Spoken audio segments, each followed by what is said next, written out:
Մարիամ ջան, կոնկրետ էս 40+10-ի հետ կապված բարձրաձայնվող խնդրի հետ կապված, օրինակ նախարարն ասում է, մենք այսպես Արցախի քաղաքացիներին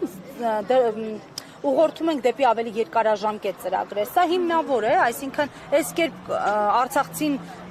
գնա դեպի երկարաժամկետ ծրագրերի։ Երկարաժամկետ ծրագրերը բնակարանային ապահովության է ծրագրերը, որ ուրեմն ինչու չի գործում նորմալ այդ բնակարանային ապահովության ծրագիրը, որովհետև եթե նայենք թվերին, ընդամենը 10 հոգի, 10 ընտանիք է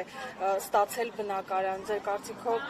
120,000, լավ թող մի 20,000 արդեն արտագաղթած լինեն, 100,000 արցախցուն այդպես են պահում Հայաստանում։ Ես վերջերս օրեր առաջ գնացել էի մանկապարտեզ,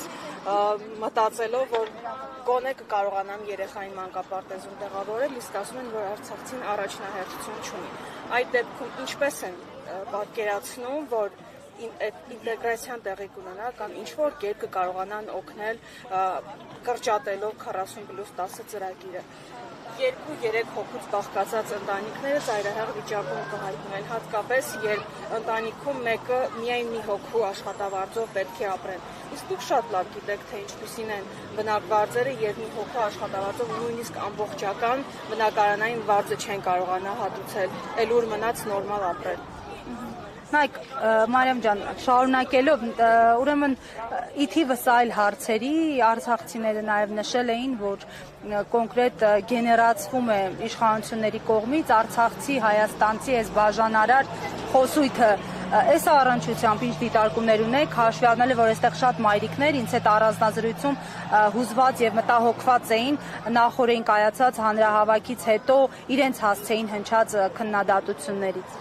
Ճիշտն ասած, երեք ես էլ կարդացի մի շարք մեկնաբանություններ, որտեղ ատելության խոսքը չափազանց մեծ էր, եւ ուզում եմ հասկանալ, որ ասում են